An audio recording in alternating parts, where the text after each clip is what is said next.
오늘 이 시간 권리를 포기하다라는 제목으로 짧은 시간 은혜를 나누겠습니다.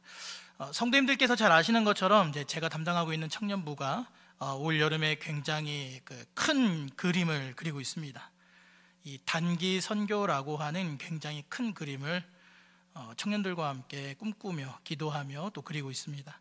이를 위해서 올 한 해 선교라고 하는 주제로 청년들이 이제 집중된 훈련을 지금도 계속해서 하고 있는 중입니다.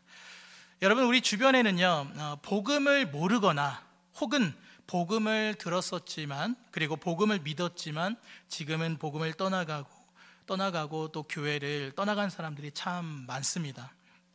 우리가 그들을 위해서도 기도하고 또 그들에게 우리가 전도하면서 또 그들이 다시 주님 앞으로 돌아오도록 우리 모두가 참 기도하고 힘써야 하겠지만요, 동시에 우리는 열방을 향해서도 기도하고 복음을 전해야 한다라는 것이죠.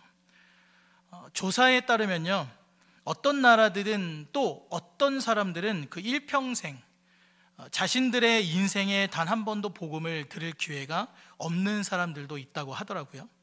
단 한 번도 하나님에 대해서 또 하나님이 하신 일, 예수에 대해서 들어보지도 못하고 죽는 사람들도 이 지구촌 가운데, 이 세계 가운데 굉장히 많다라는 것이죠.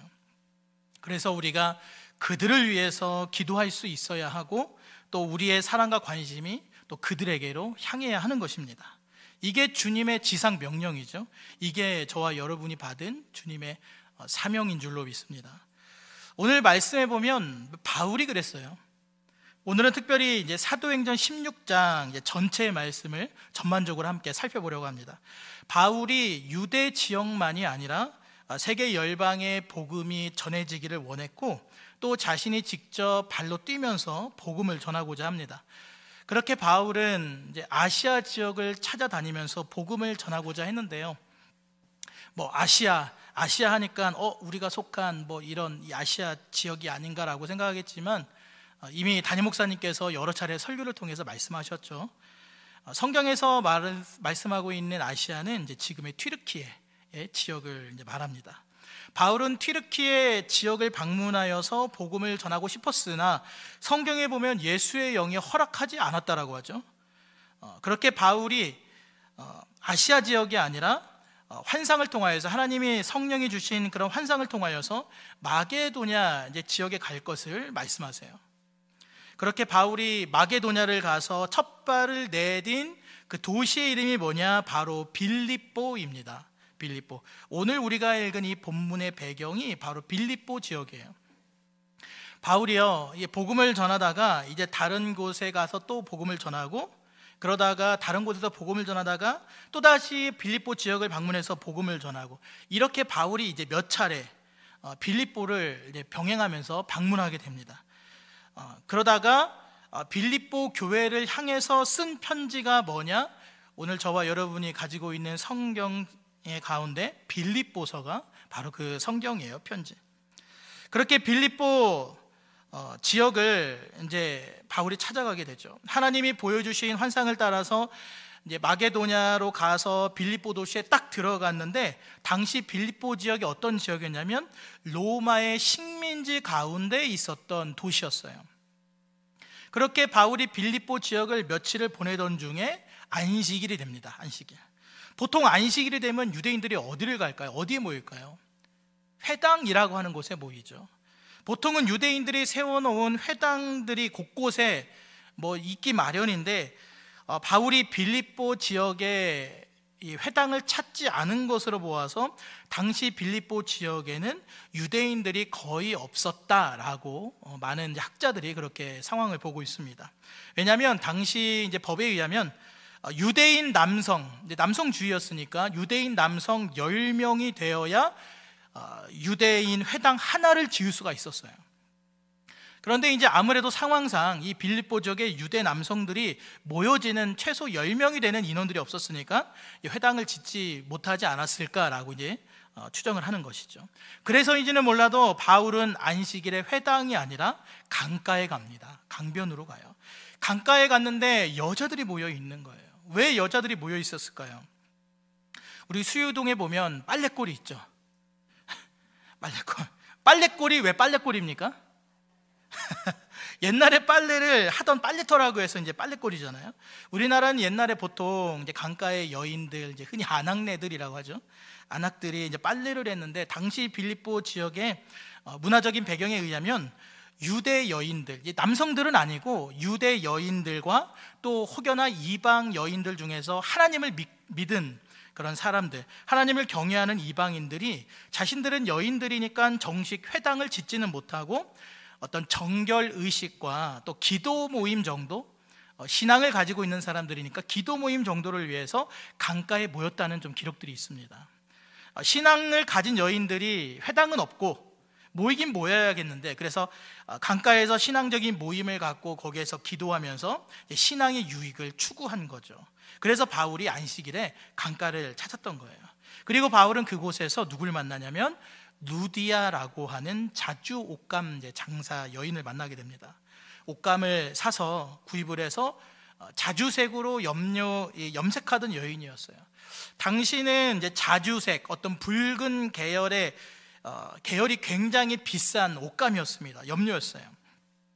지금이야 각종 다양한 색깔과 옷들 브랜드에 따라서 싼 값에 원하는 대로 우리가 옷을 입을 수 있지만, 당시에는 붉은색을 내는 염료가 너무나도 귀하고 비쌌기 때문에 그런 비싼 옷들을 보통은 구하기도 어렵고, 또 구했다 한들 그것을 팔기도 어려웠어요.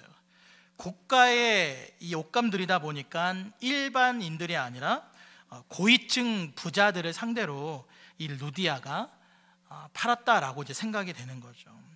자주옷감 장사 루디아는 주로 고위층들을 상대로 장사하는 여인이었을 것이다. 그리고 또 부자들을 상대로 장사를 하다 보니까 또 돈이 굉장히 재력적으로 많은 사람이지 않았을까라는 좀 그런 생각을 하게 됩니다.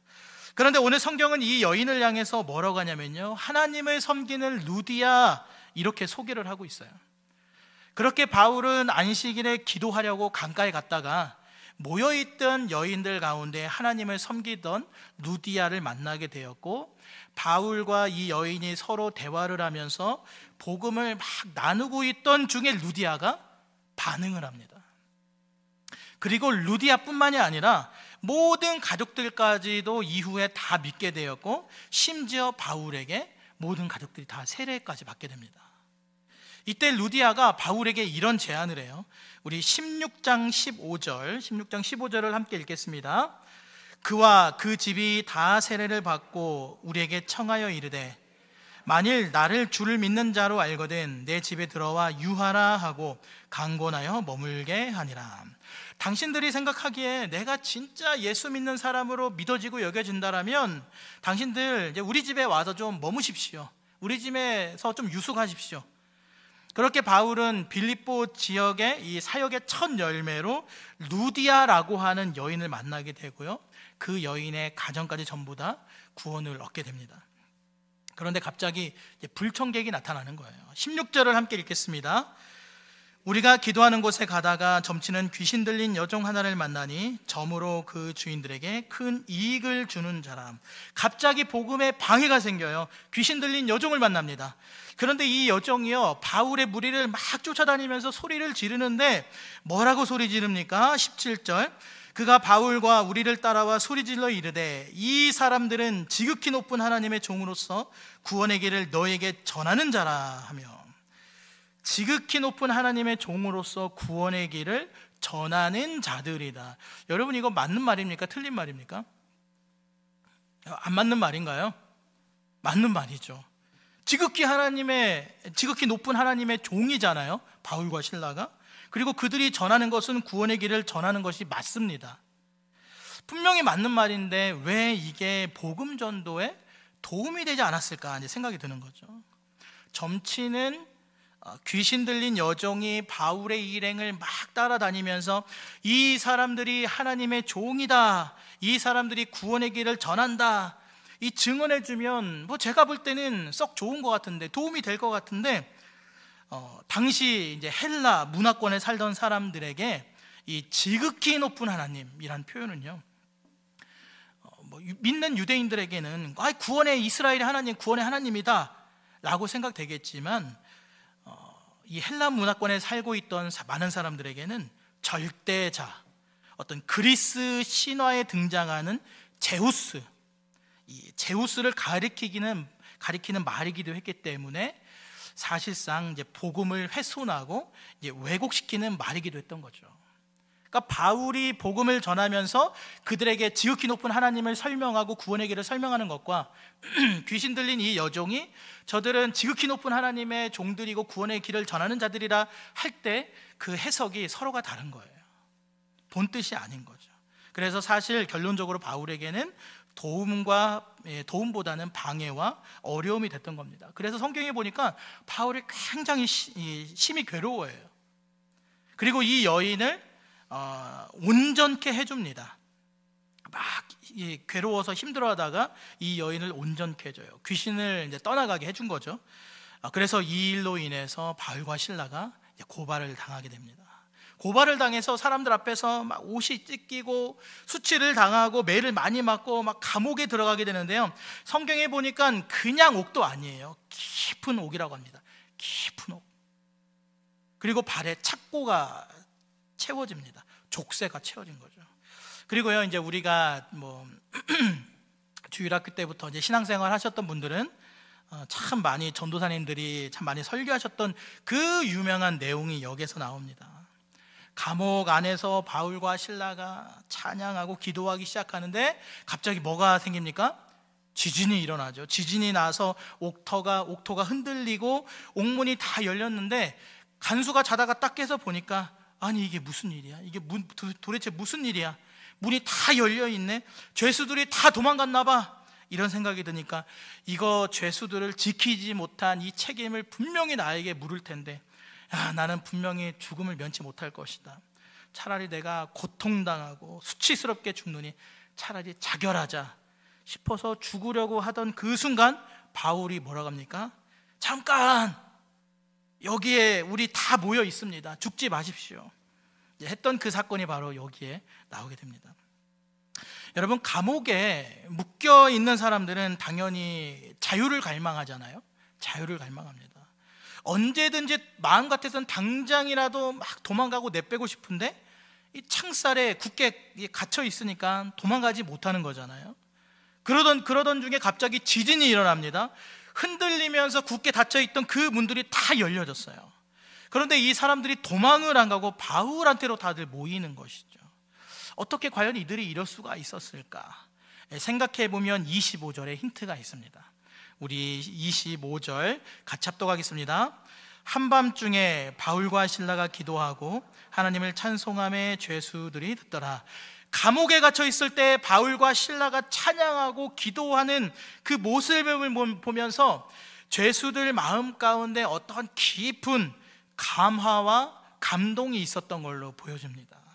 어떻게 저들은 이럴 수가 있었을까? 저렇게 수치를 당하고 저렇게 매질을 당하고 저렇게 고통을 당하는데 어떻게 그렇게 찬양하고 기도하고 그 얼굴빛이 그렇게 마치 하나님을 대면하는 것처럼 그렇게 찬란할까?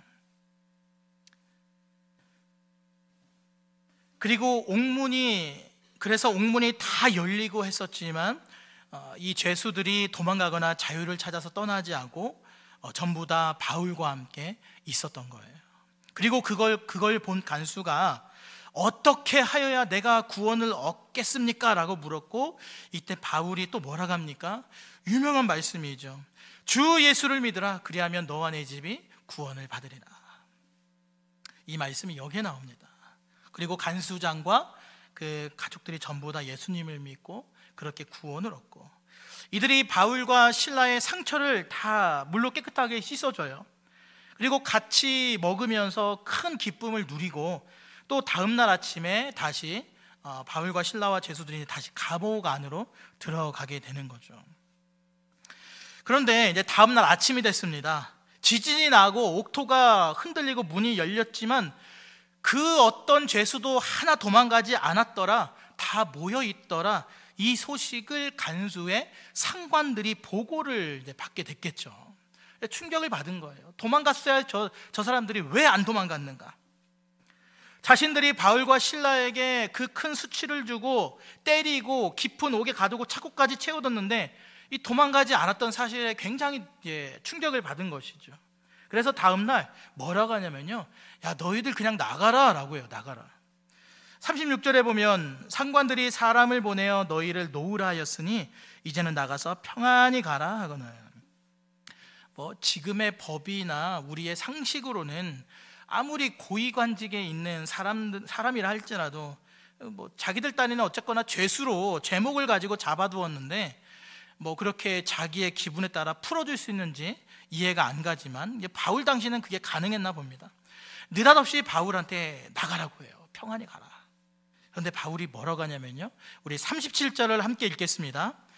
바울이 이르되 로마 사람인 우리를 죄도 정하지 아니하고 공중 앞에서 때리고 옥에 가두었다가 이제는 가만히 내보내고자 하느냐? 아니라 그들이 친히 와서 우리를 데리고 나가야 하리라 하는데, 그냥 한마디로 나는 못 간다. 나는 못 가. 나 로마 시민이다. 이제 그러는 거예요. 그러면서 그동안 바울에게 모욕을 주고 때리고 옥에 가두고 했었던 그 일에 가담했던 자들이 이제 두려워 떨기 시작하는 거죠. 여기까지가 이제 대략적인 16장의 내용이 되는데요. 이게 특히 사도행전 16장의 내용이 이게 참 재밌습니다. 재미도 있고 어떤 그 역동적인 교회 개척의 역사가 이 16장에 좀 드러나 있고요. 또 그 가운데 은혜와 감동이 있어요. 그런데 오늘 16장의 이 본문을 천천히 읽어가다 보면 바울이 왜 그렇게까지 했을까 이해가 좀 안 가는 부분이 좀 두 부분이 나옵니다. 두 가지가 나와요. 첫 번째는 점치는 귀신 들린 여종이 나오는 부분이에요. 이 여종이 복음을 전하는 그 바울의 일행을 따라다니면서 여러 날 괴롭게 하죠. 그리고 바울은 여러 날이 지나서야 이거 안 되겠다 싶었는지 예수 그리스도의 이름으로 내게 명하노니 나오라 이렇게 얘기하고 쫓아내요. 이 성경에 보면 즉시 떠나갔다고 합니다. 여러분 18절 예수 그리스도의 이름으로 내가 내게 명하노니 그에게서 나오라, 이 얘기를 하는데 몇 초가 걸릴까요? 몇 초가 걸릴 것 같습니까? 제가 어제 집에서 애들을 다 재운 다음에 집에서 시간을 재봤습니다. 식탁에 앉아가지고 제가 휴대폰을 꺼내갖고 이게 초를 재면서 한번 해봤어요. 예수 그리스도의 이름으로 내가 내게 명하노니 그에게서 나오라 하니까 여러분 4초가 걸립니다. 이제 한번 느리게도 해봤습니다. 느리게도 예수 그리스도의 이름으로 내가 내게 명하노니 그에게서 나오라, 여러분 6초가 걸립니다. 한번 빠르게도 한번 해봤습니다. 제가 예수 그리스도의 이름으로 내가 내게 명하노니 그에게서 나오라 하니까 대략 한 2초 정도가 걸려요. 이게 참 이상하잖아요. 천천히 해도 대략적으로 이제 6초 정도면은 해결될 일을 바울이 이 점치는 귀신 들린 여종 때문에 여러 날 동안 심히 괴로움을 당했었다라는 겁니다. 아니 한마디만 예수 이름을 외치면은 그 한마디면은 6초 만에 그 다 귀신이 쫓겨가는데 왜 그렇게 바울이 자기 사역에 몇 날 며칠을 그 사역의 방해를 받으면서까지 그 괴로움의 날들을 왜 바울이 견뎠을까? 이게 참 이상하잖아요. 그리고 두 번째로 이해가 안 가는 부분이요, 바울은 혈통적으로 유대인입니다. 유대인이지만 그는 로마 시민권을 가진 사람이에요. 로마 시민권. 바울이 수치 당할 거 다 당하고 얻어맞을 거 다 얻어맞은 다음에 나 사실 로마인인데요 이렇게 밝혔다라는 것이죠. 차라리 밝히지나 말던지, 아니면 밝힐 것 같으면 누가 자기에게 막 손 찍어 말하고 할 때 잠깐만요 나 사실 로마인이요 이렇게 하면 될 거를 바울이 하지 않았다라는 겁니다. 여러분 로마인들에게는 이제 그런 권리가 있었어요. 로마 시민은 정식으로 재판을 받지 않고 그렇게 일방적으로 잡혀가거나 매를 맞을 수가 없었어요. 그렇게 했었으면 큰일 났습니다. 정당하게 로마 시민권을 가진 사람은 정당하게 재판에 어떤 문제들을 회부하고 정식 절차들을 거쳐서 결과가 나야지만 그 결과에 따라 옥에 갇히던 처형을 받던 매를 맞던 그런 식으로 진행하지, 무슨 누군가의 얘기만 하나 듣고 나서 그를 잡아다가 직결 심판을 한다거나 때리고 가둘 수가 없었다라는 거예요. 그런데 왜 바울이 그 생고생을 다하고 뒤늦게 이제 와서 나 사실 로마 시민권을 가진 사람이요 이걸 말했냐라는 것이죠. 이 첫 번째 의문, 두 번째 의문, 이 의문 두 의문점에 유사한 것이 뭐냐면요, 처음부터 애시당초 쉽게 해결할 수 있었던 일을 굳이 여러 날 동안 고생 다 하고 나서 해결했다라는 거예요. 안 그래도 바울은 가는 곳마다 환대가 아니라 복음으로 인해서 고난을 받고 그러는데, 까짓 거 금방 해결하고 더 집중해서 사역에 매진했으면 됐을 것을 왜 바울이 그러지 않았냐는 것이죠. 여러분, 복음 때문입니다. 복음 때문에. 이렇게 한번 생각해 보겠습니다. 바울이 그 점치는 귀신 들린 여종 때문에 이제 여러 날 동안 괴로움을 당하면서 바울과 실라가 과연 뭘 하고 있었을까요? 당연히 복음을 전했겠죠. 왜냐하면 마게도냐에 가서 전하라는 하나님의 메시지를 분명하게 받고 갔거든요. 그래서 복음을 전하러 갔기 때문에, 그래서 복음을 열심히 전했습니다. 그러다가 첫 안식일이 되었을 때 누구를 만났습니까? 루디아를 만났죠. 이후에 루디아와 그의 가족 모두가 다 복음을 듣고 예수를 믿고 세례까지 다 받게 되었어요. 그리고 그들이 강권하여서 루디아의 집에 머물면서 계속 복음을 전했어요. 사람들이 모여 있는 그 기도하는 곳에 가서 바울이 계속해서 복음을 전합니다. 여러분, 이제 막 복음을 들은 사람들, 막 이제 예수를 영접한 사람들, 이제 막 예수를 믿은 그 새신자들이, 그들 안에 어떤 체계적인 말씀의 내용과 그 말씀의 훈련들이 되어 있습니까? 안 돼 있죠.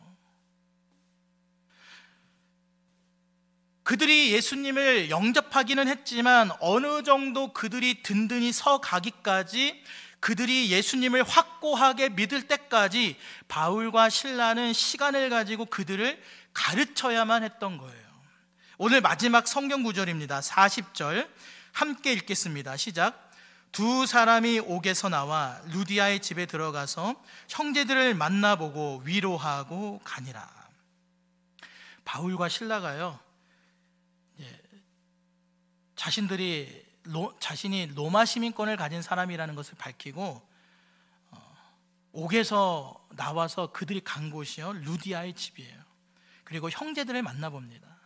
그 안에 예수 믿는 동역자들, 형제들을 만나보고요, 그들을 위로하고 새로운 곳, 복음이 필요한 새로운 곳을 위해서 그들이 떠나게 됩니다.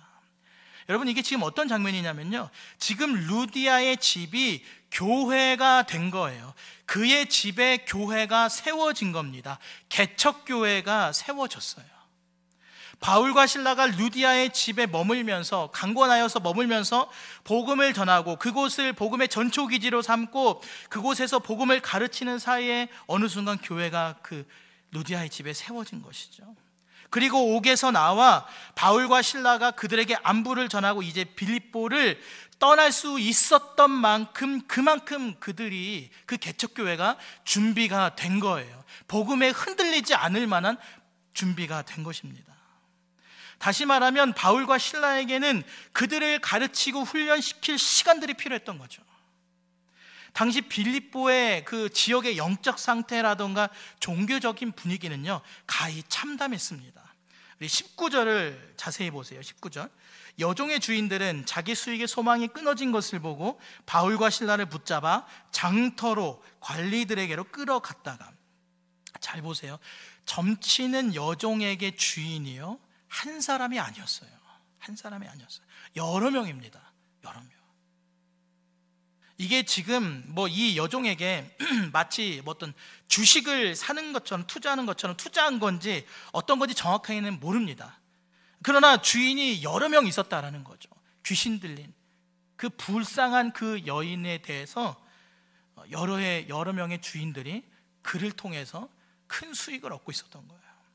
그렇게 쏠쏠하게 재미를 봤었는데, 이 여종에게 귀신이 떠나가니까 이 주인들이 뭐라고 생각합니까? 19절에 자기의 수익이 끊어졌다, 내 수익의 소망이 끊어졌다, 이제 생각을 합니다. 여러분, 그 시대가 그랬어요. 그 시대가. 여러분, 점쟁이가 돈을 많이 벌 수 있는 시대, 점쟁이의 그 말 한마디가 굉장히 공신력이 있고 굉장히 힘을 갖는 그 시대가 어떤 시대일까요? 평안하고 안정감 있고 아무런 문제가 없으면 점쟁이가 사실 그렇게 돈을 많이 벌 수가 없습니다. 혼란이 있고 사회적으로 불안이 조장되어 있고 사회적으로 어지럽고 그 불확실한 시대 가운데 점쟁이들의 권위가 높아지고 그들에게 수익이 많아지게 되는 거예요. 바울이 여러분 그걸 몰랐을까요? 알았겠죠. 점치는 여종이 주인들에게 돈을 많이 벌어다 주는 그 용한 점쟁이인데 이 여종의 귀신을 자신이 쫓아내고 나면 그 주인들이 노발대발하겠다, 나를 쫓아오겠다, 나를 죽이려고 하겠다 반발할 것을 바울도 알고 있었던 거예요. 당시 빌립보 지역의 이런 시대적인 상황을 보았을 때 바울은 자신이 그냥 귀찮아서 문제 일으키기 싫어서 매 맞기 싫어서 감옥 가기 싫어서 그냥 그 여종을 안 고치고 있었던 것이 아니라 이제 막 빌립보 교회 개척이 열렸으니까 이제 막 빌립보 지역의 복음에 대한 반응들이 여기저기서 일어나고 있고 또 여기저기서 세례를 받는 사람들도 생기고 그러니까 그 사람들에게 복음의 기초를 잡아주는 그런 최소한의 날들, 하나님의 복음으로 다져지는 그 최소한의 날들이 필요했을 거라고 바울과 실라가 생각을 했던 겁니다. 그래서 그 최소한의 날들 동안 자신이 겪게 되는 그 듣기 싫은 그 불편함과 괴로움을 감수하고서라도 교회를 염려하는 마음으로 다 참아냈던 것이죠. 그리고 나서 점치던 귀신 들린 여종을 온전케 하는 거예요. 예수 그리스도의 이름으로 내가 내게 명하노니 그에게서 나오라. 바울이 루디아의 집에 개척된 그 빌립보 교회에서 이미 그러한 복음의 기초 훈련을 다 해놨었기 때문에 이후에 바울과 실라가 감옥에 gat히게 되죠. 그리고 그랬음에도 여전히 그 교회는 든든히 서 있을 수 있었고요. 그리고 그들이 옥에 갇혔던 바울과 실라가 옥에 나오자마자 잠시 들려서 문안하고 또 위로해주고 또 복음 들고 다시 그 빌립보 지역을 떠날 수 있었던 것, 그것도 여러분 다 복음으로 든든히 세워졌기 때문에 가능했던 거예요. 자, 그러면 이제 여기에서 아까 말한 그 두 번째 의문점이 있죠. 귀신이 떠나갔습니다. 그러면 이제 고발당하고 잡혀서 매 맞기 전에 사실 저 로마 시민이에요 하면 고생하지 않았을 텐데 왜 굳이 그 온갖 수모를 다 당했을까요? 이 여종의 주인들이 뭐라고 고발을 했냐면요, 20절과 21절을 함께 읽겠습니다. 20절 21절, 상관들의 앞에 데리고 가서 말하되 이 사람들이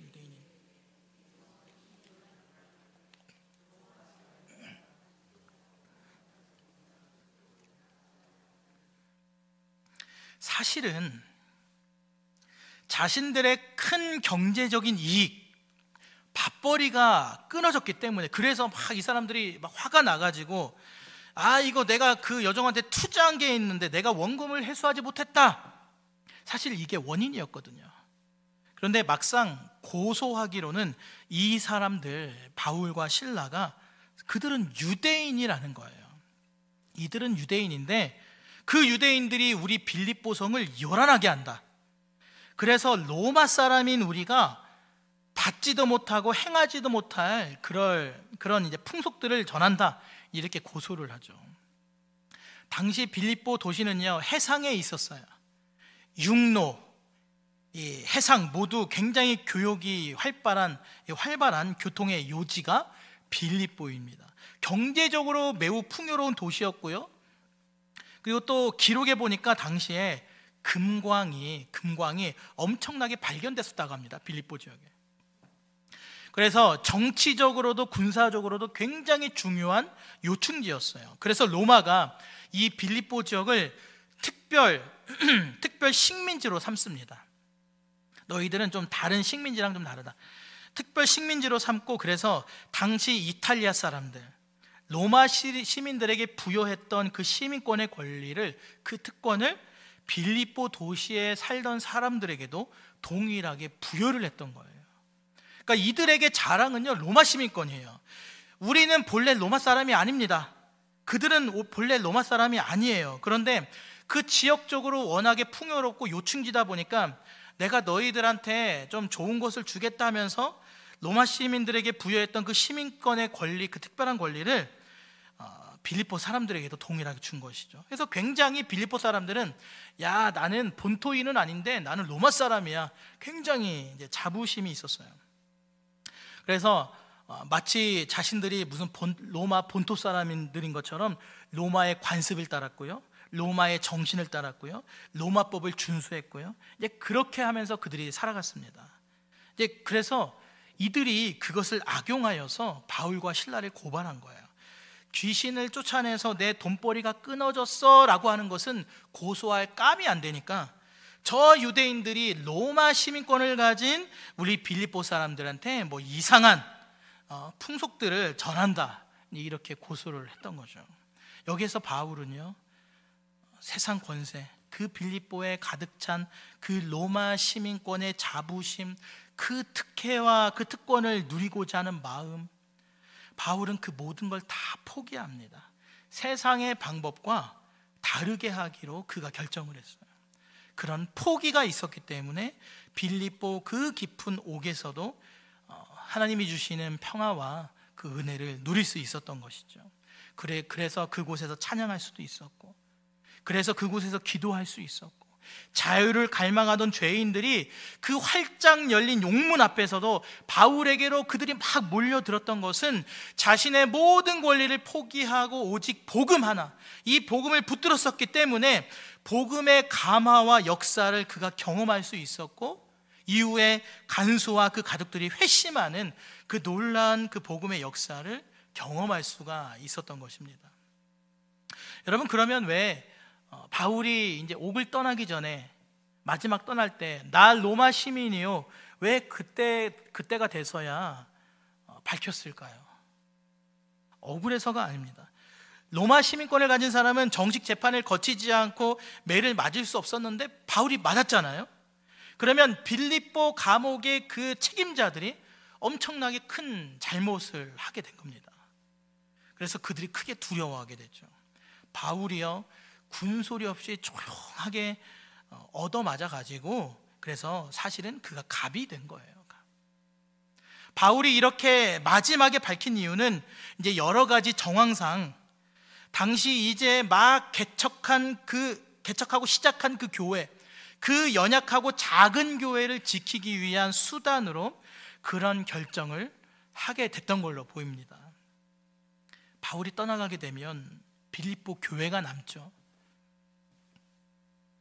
남아있는 그 교회의 자유를 보장할 수 있도록 그 교회가 바울이 세운 그 교회다 라는 것을 상징적으로 남기고 그 교회가 보호받을 수 있도록 했던 것이죠.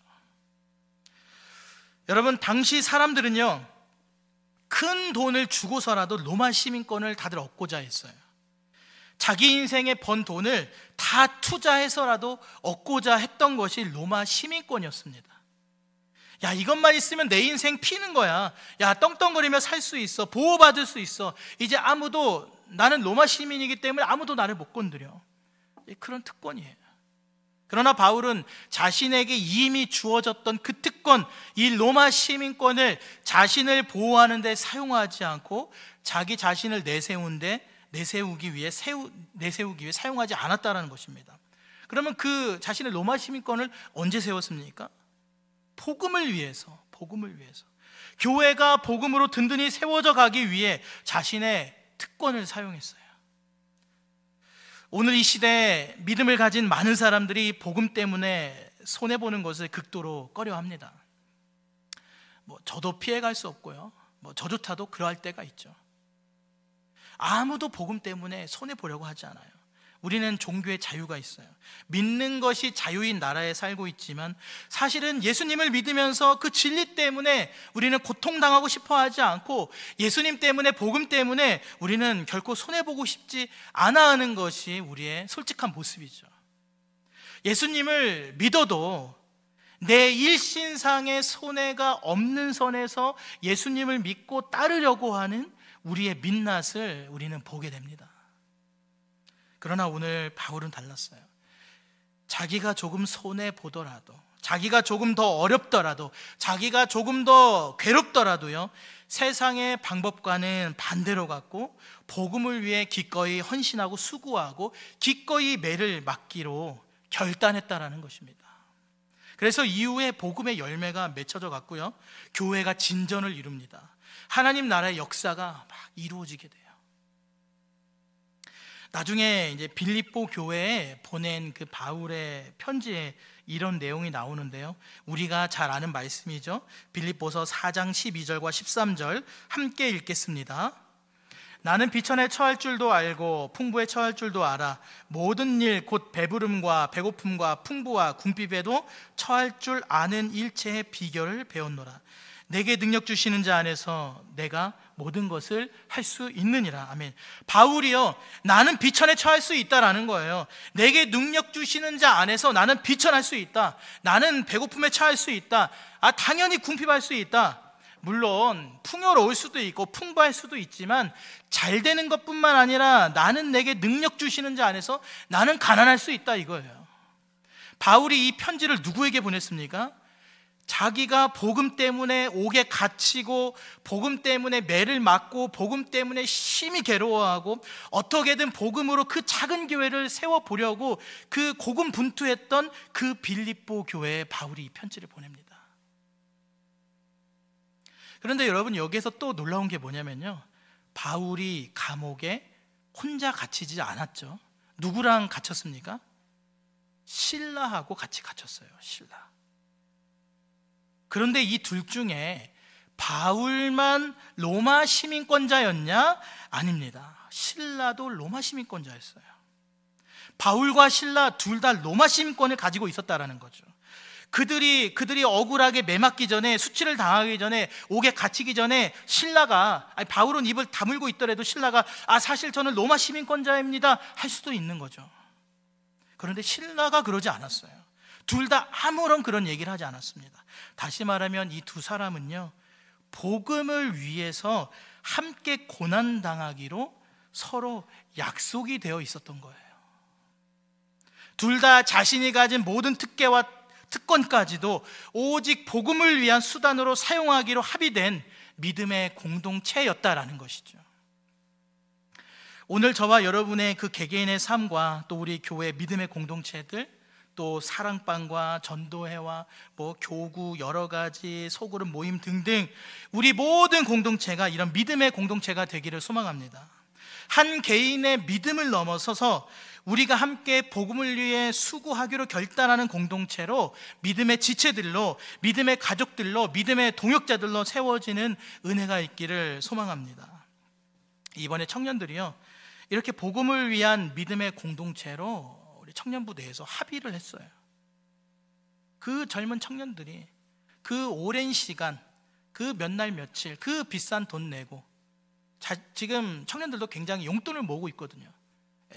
선교를 가기 위해서 아르바이트를 하고, 그런 것들을 다 지불하면서 가는 준비하고 있는 그 젊은 청년들이 선교지를 가는 것 그 자체가 그런 믿음의 합의라고 생각을 합니다. 선교지를 가면 무슨 대단히 호화로운 호텔에서 편안하게 잠을 자지 않아요. 맛있는 음식을 먹는다는 게 보장되지 않습니다. 깨끗한 위생, 편안한 잠자리, 그런 거 보장되지 않아요. 기본적인 일정과 프로그램들을 우리가 준비해서 가지만 사실은 거기 현장에서 누굴 만날는지, 오늘은 누구를 만나고 내일은 누구를 만나게 될는지, 거기에서 또 어떤 일이 벌어질지 아무도 모릅니다. 그러나 하나님께서 복음을 위해 예비하신 그 누군가를 만나게 하실 거라는 그 확신을 가지고 기대와 소망으로 불편함을 감수하면서 우리가 마을을 곳곳을 이제 찾아가게 되는 것이죠. 그리고 이제 이번 주 토요일부터 전도 모임이 시작이 됩니다. 같은 마음으로 우리는 전도지를 가지고 복음 들고 이제 사랑 들고 나가는 거예요. 그게 복음과 전도의 여정이고 믿음의 여정인 줄로 믿습니다. 하나님께서 그 복음의 일에 동참하는 그 많은 사람들을 통하여서 반드시 역사하시고 일하실 줄로 믿습니다. 오늘 이 말씀을 기억하시면서요, 복음에 함께 동참하고 또 복음을 위해서라면 많은 것들을 우리가 감수할 수 있는 또 그런 믿음의 결단 가운데 나아가는 저와 여러분 모두가 될 수 있기를 주님의 이름으로 간절히 소망합니다.